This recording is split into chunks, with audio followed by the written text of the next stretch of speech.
We are in the house, not out on the water, but we're getting ready to get out on the water. No, we're not going fishing. Unfortunately, we're going cast testing, right? Yeah, we all know how much we hate cast testing videos, right? Am I right? So anyway, I want to talk about a few things before I leave here today and I go out on another perilous adventure of trying to get myself to like this reel. Basically, is what I'm trying to do today, but we're including some other stuff in the mix.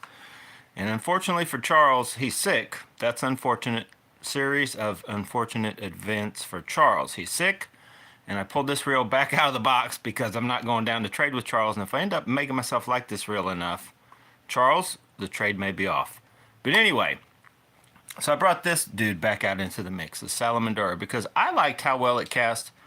Probably over maybe most of these reels, it just cast very well. That worm, if you guys remember, I didn't get it out and do any long distance bombs because I didn't really realize these smaller spools how really good they can be.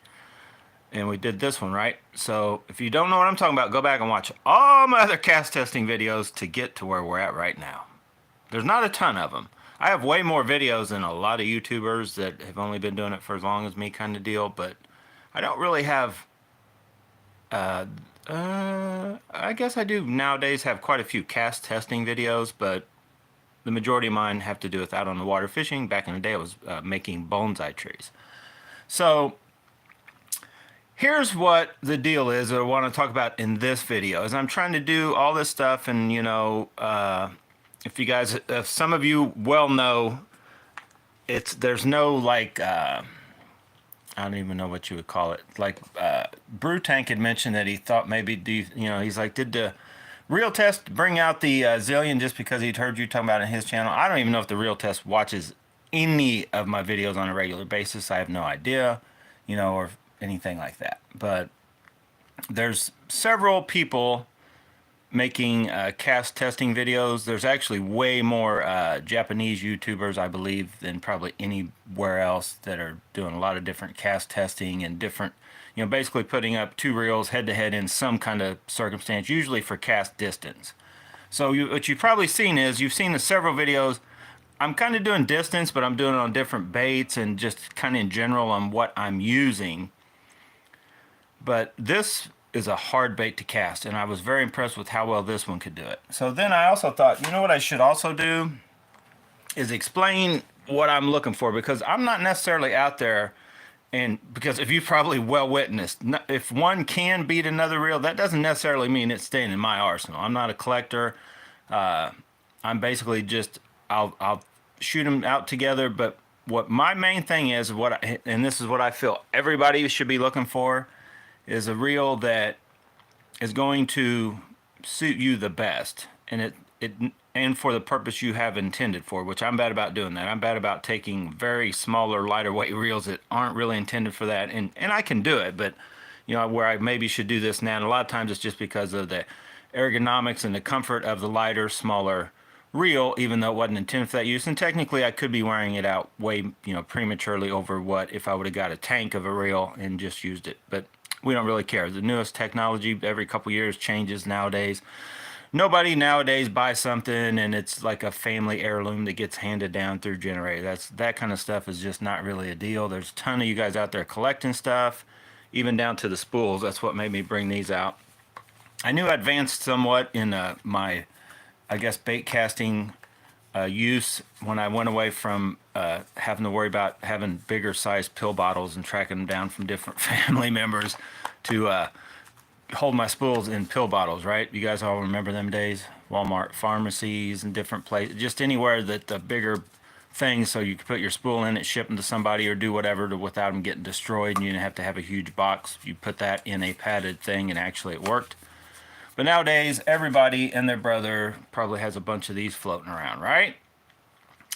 So, and I bring this up because somebody commented to me, I believe it was the Constant Pheasant, or Peasant, Constant Peasant, on that I should do, because nobody does, and I don't want to do it.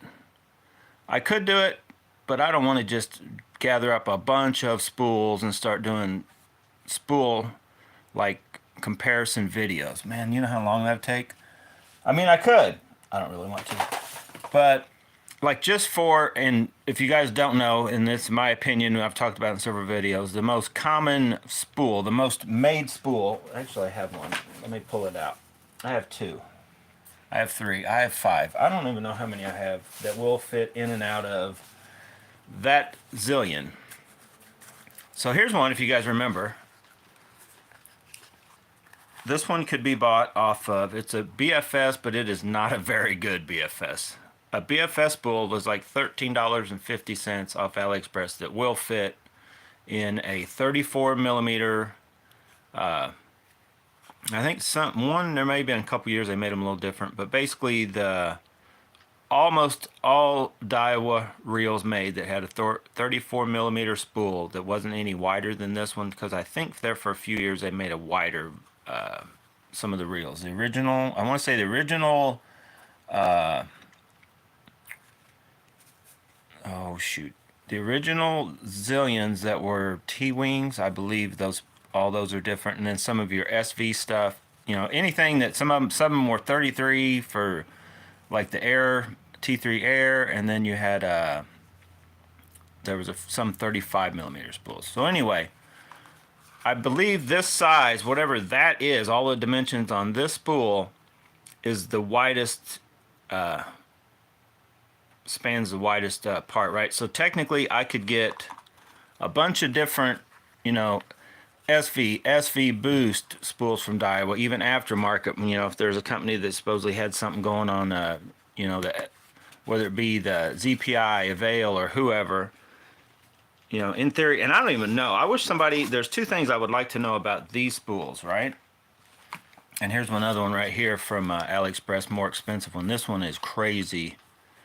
Small, light, noisy as heck, just because I think it's so small and light and just like echoes noises. I think it makes the drag clicker noisier and all that kind of stuff. The chameleon spool, right? Crazy small little brake deal. But this size, there's tons of these made, okay? Just right now, like in the last, you can go on Digitaka right now and look up the SV ones. They've got what looked to be the same to me. They got a PE special boost, SV boost spool, and a shallow version SV boost. It looked to be the same, that one maybe a little different on line capacity or something. I was trying to look at the pictures better. And I mean, you're talking the higher end, like if you want to buy that spool that comes in the Zillion, it's going to be anywhere from 95 to 105 bucks, depending on where you find it. So you're going to have a small fortune in money just in ordering and getting spools to test. So will I be doing that? Very doubtful. Because I'm not looking for overall distance, but what I am looking for is what I think I found, and that's what I was going to try to explain myself, because if you guys don't follow the reel test, and I'm sure most of you do, and there, I just want to show you guys, there's my old, I still have this box, the Kasuji Works spool came in, the purple one, if you guys remember, Precious. I still have this floating around. Emily has a reel. I probably need to just try to get those back from her. And now those aren't this spool. The alpha spools are a different size, right? They're not 34, they're 32. And then I'm trying to remember, I want to know what was the first reel that had that size spool. So what was the first reel Daiwa made that I could take that spool and would fit in all of our current ones, and which means it spans the whole entire range that they made. And then I'm curious to know how many factory Daiwa spools were made that are that size, and then just a rough count, or you know, close to how many aftermarket spools there are, because there's a ton just for that. So I won't go down that road, but you may see me with a couple different ones here and there. At the moment, I only own two reels that actually, you know, and they're both Zillions that can interchange. I've been debating about getting a Steez or two that are that size, basically, spool, so I can do that. And I'm sure they're, in the future, they'll make even a smaller, more compact reel that holds that frame. Like right now, if you find anything smaller, in my opinion, palms smaller than this Zillion, like some would say the the Steez is close. It just palms a little differently. I don't think it palms any bigger. It just palms differently. I think that one's probably a little more comfortable on most reel seats. But if you find a Daiwa reel that palms smaller filling than that, like this, or whatever Daiwa, it's going to have a smaller spool also. So basically, they haven't found the technology yet to get, that much smaller. And what's funny is, and I say this because the Shimano that I'm thinking about getting, they actually went up. So I've been thinking about getting the newest Bantam 22 just because I don't think it looks quite as good as the older one, but it does have better upgraded stuff. And that's one thing, if you follow the reel test, you'll watch that video. But if you don't, that's one thing he does better than anybody else, even me, because I don't buy enough reels, and I'm not going to play that game. But he will occasionally get two versions and the next one up, and then show you the differences. Like kind of reading it on paper a lot of times doesn't translate, but so. And he just did a cast testing video up against this guy and the new and old one. If you haven't watched it, go watch it. And now I showed it only 1 by 7 feet, which, if in all honesty, that tells me that oh my God, stop.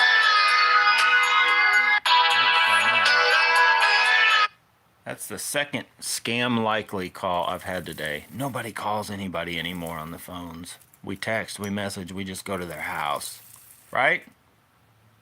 No, I have everybody that I want to talk to on my phone. I have the name. If a name doesn't pop up, you ain't getting answered. So anyway, that's another little key for you guys. The newest Bantam that is out, I tried it up at Rogers.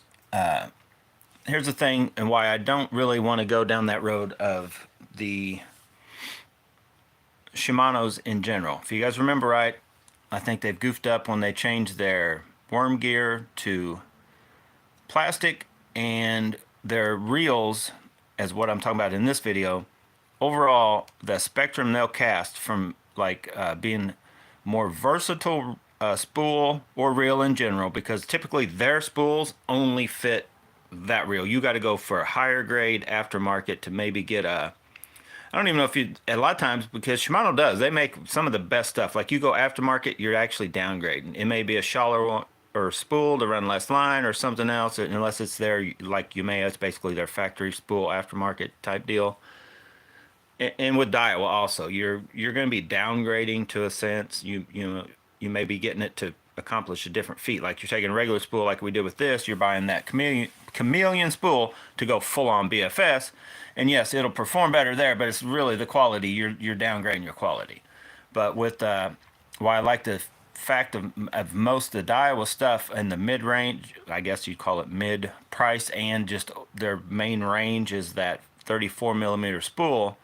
The options are like endless on how many different spools and different things. But in my opinion, the boost technology with what they've added all together, they've got it all added up together, and actually this reel comes with it. And I've heard several people say that they could not recommend, Steez owners actually, that they could not recommend anybody to actually buy a Steez over this, as long as this reel is still available, because this reel, basically the refinement is there. And I've had several people, some people will tell you that it's not as refined filling as a Steez. Other ones will be like, it feels just as smooth as any of my other Steezes. It's an aluminum frame, so basically a Steez A is probably what it's going to feel more like to weight and overall use. But what it does, the hyperdrive, the T-wing, the SV boost, all of that, you're going to get there. So the part that in the casting, like the hyperdrive, that's all in it could have something to do with the longevity of the gears lasting longer if they're just meshed. They're made to fit better together, but the smoothness, it's a feel kind of thing. So for casting though, the SV part and the boost part and then the T-wing are the basic main things that will let this thing, in my opinion, as I've done in several tests now to prove to myself, and I know we ain't got a boo-boo, we did that for a reason. I'll talk more about that later. Sheer casting, you can get out there and throw about as light as you'll want to go when you're just bass fishing with BFS. Oh, I got it. So what this reel does, in my opinion, And it's not just this reel, but a Daiwa reel with a T-wing and with some sort of SV, or not even really SV, but SV and the boost part. You might be able to get similar things with just a regular boost because the Daiwa braking system is more, some people will call it restrictive, choked up, just stronger in general than most other systems that are out on the market, right? So a lot of people dog that because they'll put them in cast testing videos and it gets beat. They're shooting for straight distance. So it'll get beat by 5 foot, 10 foot on could be a crazy long cast. Like usually if you cast, especially with these boosts, what I'm finding out, like when I go down to the smaller weights, I've yet to really have a real beat this with a standard size spool that, a deep spool. They'll get there close or they may be whatever, but it does it and it does it easier. I don't have to go as far from this dial, and this is the only thing I could adjust anyway other than the spool tension a hair. But like I've talked about in several of my videos, even if you have a zero adjust or whatever, there is a fine tuning to be done with that, but I pretty much set all my reels and I just go with that. Now I could come back over if I really wanted to, but I like to get a set it and forget it. I like to grab this reel, go fishing, and I'm not over here, oh, I need to adjust this. Now you will hear me say, oh, that drag's too loose. And I'll go, sometimes 2 clicks, 3, if I've got it set close already. Sometimes I'll get out there and I forgot to even mess with the, I may have had a BFS spool and I got it turned way down and be like, oh no, that drag's way loose. So you'll see that occasionally on a video. So for being and that's just what it is, stress-free, versatile, right? It's the most stress-free setup, in my opinion, that you can get. Now, does that mean that that's the only reel you should ever own again? No, because like I've commented about the Bantam, that reel just palms better than that reel. It just does. The newest Bantam, the older Bantam, they, in my opinion, palm more comfortable than any other one. Now that's just up for you if you want to go try one out or whatever. They don't palm any smaller than this reel, but they palm more comfortable. They don't palm smaller than the Corrado 70 frames are still about the smallest palming, probably the most comfortable in general, but the reels, I just can't make myself like those either as well as I probably should. And they are just a smaller. So that Bantam, they went up to a 35 millimeter frame, got a crazy small frame. It's heavy. Freaking thing is like ungodly heavy filling. If you're filling it by itself, now once you get on a rod, and it's intended for bigger rod usage basically. So once you get on a rod, it's not that bad. But when you're filling a Bantam, holding them compared to almost all the other ones that are out nowadays on the market, it's like, wow, this thing feels like so heavy compared to the others. But it's not that bad. So I got to get out of here. I got to get loaded up. I'm going to, I got to run Vanessa to work, and then I got to go to the water's edge and try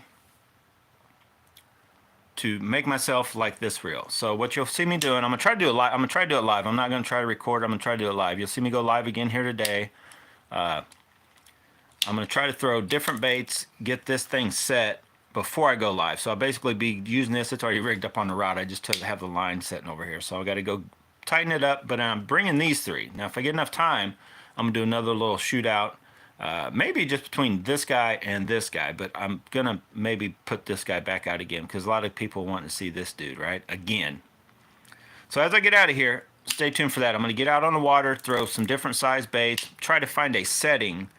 I'm gonna go real quick between the 2 and the 3, but probably stick to the 3 and then find a setting that I feel I can cast all kinds of baits comfortably, whether I'm throwing, a little, which isn't a little, but I'm throwing this down to whatever the smallest I'm going to throw in general, up to like a 3/4 ounce size bait. I'm going to see if I can find myself a setting I like and feel if it is anywhere close to the Zillion or one of these other reels that I've already used, like this reel or this reel that I've used about a season or whatever. And then I'm going to go live after that, and then we're going to do a little shootout. I'm going to cast this one, see how distance I can get on whatever bait I've decided to pick out, and then we'll probably throw 1 or maybe all 3 of these into that mix during the live. Depends on how long the live goes. So as I get out of here, stay tuned for that. And real quick, I'm trying to make myself like the palming better on this on the carbon light rod. So what I've done, and it works, but I don't know how well it'll last. I'm going to just try it. I basically wrapped enough tape around here until it limits how far back and into that reel seat it'll go, because these are just they're made with not a far thing, not a far out, and the carbon light rods are also designed to where this sets in is like sets farther back to the trigger than some reels. So it kind of almost like makes you want to feel, not make you want to feel, you kind of feel pinched up on how tight everything sets on that reel seat. So I've cheated it up by probably a couple millimeters, actually, at least one, maybe a couple. And I know it sounds weird, and you're like, dude, why does that even matter? But as long as it holds stout, it just palms way more comfortable. It does a couple things. It takes the pinching of right in over here on my fingers, it moves that a couple millimeters, and it takes my thumb, which I have pretty big hands. You know, even though these palm and touch on the big side, they palm actually small this way. It's on just a height that is about normal. It doesn't palm real small compared to some of these real little reels. So as I slid it up just a hair, it just got more comfortable. So I added the tape, cinched it down with a ton of tape on there, basically cinched down as tight as you can get it. You know, then it feels comfortable, and it's cheated probably at least 1.5. It could even be close to 2 millimeters. I cheated it, but it feels secure, so I'm gonna try that. All right, guys, stay tuned, and you might see a Bantam showing up in the near future. If Rogers would do any sort of price matching, I mean, they don't have to get down there, but if you can go on there, and I'm like, dude, I can get it for this price. Can you go anything off that $350? No, we don't price match on that. Well, sorry, I can't justify spending an extra $100 just to help support you. I'll do it on the baits and stuff like that, but I can't just do the $100 swing thing. I don't make that much money. I don't even really make that much money to do a lot of it on other stuff. But anyway, we'll give her a shot, right? Thanks for watching, guys. Get out, go bass and bonsai. 100% recommend that reel. You just join in like, well, what reels do you recommend? Honestly, all these. $75.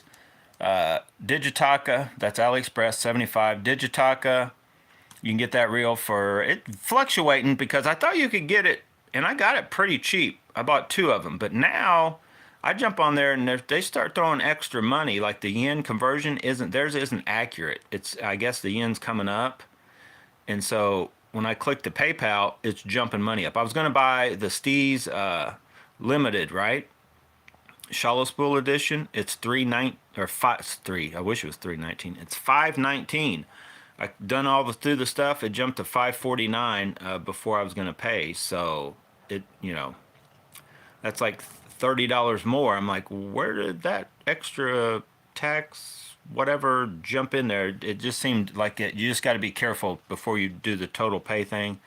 But should be able to get this reel, the Zillion, for about 250 bucks. This one was on sale. Right now it's still going to cost you about 188. I got it for like 163. But watch AliExpress for the Salamandura. This one's 134. And I had a $10 discount. I thought about buying the purple one. Because it was 134 and I clicked on a $10, but I guess I'd already clicked on a $2. It only wanted to give me $2 off, not the full 10. So I'm not definitely going to buy another one of those. But I figured if I could have got it for the other 100, you know, what I did the first one, I would maybe get the purple high geared one in, because I don't want to check, not for the castability. I'm kind of curious about gearing. Where these gears hold up. So I almost bought another one just to be able to check that, because I feel I could sell this, whether it be to one of you guys or somebody, for almost what I have in it, because it is a good solid reel. I'm kind of dogging it, and we're going to find out a little more about the gears, because as of right now, and it's not that they aren't good gears, but they're definitely not any of the higher end Shimano.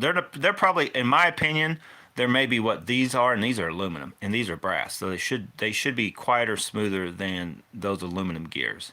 They just should be, because they're brass. Maybe not much, but they should be. I think they're like on par with this reel, which these are awesome. This feels good, and it may even feel a touch better than this. But that I've talked about this reel forever on just how.